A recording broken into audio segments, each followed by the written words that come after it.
সোমবার মিডল্যান্ডসের একটি রেস্টুরেন্টে নুসুক ফাউন্ডেশনের চতুর্থ প্রতিষ্ঠা বার্ষিকী সভা অনুষ্ঠিত হয়েছে। সভায় বিগত দিনগুলোতে সংগঠনের কার্যক্রমের বিস্তারিত আলোচনা করে আগামীর জন্য বিভিন্ন পরিকল্পনা নির্ধারণ করা হয়।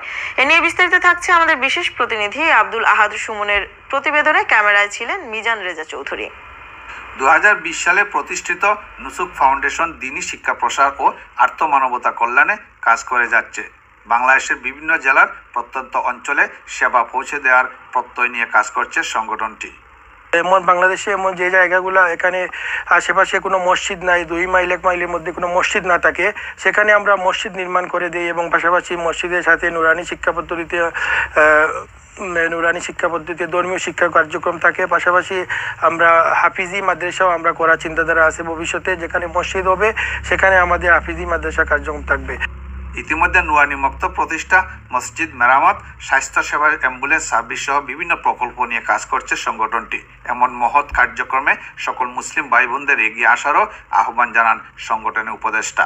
আলহামদুলিল্লাহ, নুসুক ফাউন্ডেশনের কার্যক্রম দেখিয়ে আমরা খুব ভালো লাগছে এবং যে সমস্ত প্রজেক্টগুলো নিছন, বিশেষ করে বাংলাদেশের প্রত্যন্ত অঞ্চল কুড়িগ্রাম, নীলফামারী, রংপুর, অত্যন্ত দরিদ্র এরিয়া, এইগুলা মসজিদ প্রতিষ্ঠা করছেন, মক্তব প্রতিষ্ঠা করছেন এবং হেলথ সার্ভিসের লাগিয়েও প্রজেক্ট নিছেন। আলহামদুলিল্লাহ, আমরাও সবে তাদের সহযোগিতা করতাম। অনুষ্ঠানে বিগত দিনের আয় ব্যয়ের হিসাব তুলে ধরেন ফাউন্ডার ট্রাস্টি মোহাম্মদ জাকির হোসেন। বক্তব্য রাখেন সংগঠনের সেক্রেটারি আব্দুস শুকুর, কার্যকরী সদস্য ইউসুফ আলী খান, জামিল আহমেদ, আকবর হুসাইন, নজরুল ইসলাম সহ আরও অনেকেই। বার্মিংহাম থেকে আব্দুল আহাদ সুমন, আয়ন নিউজ।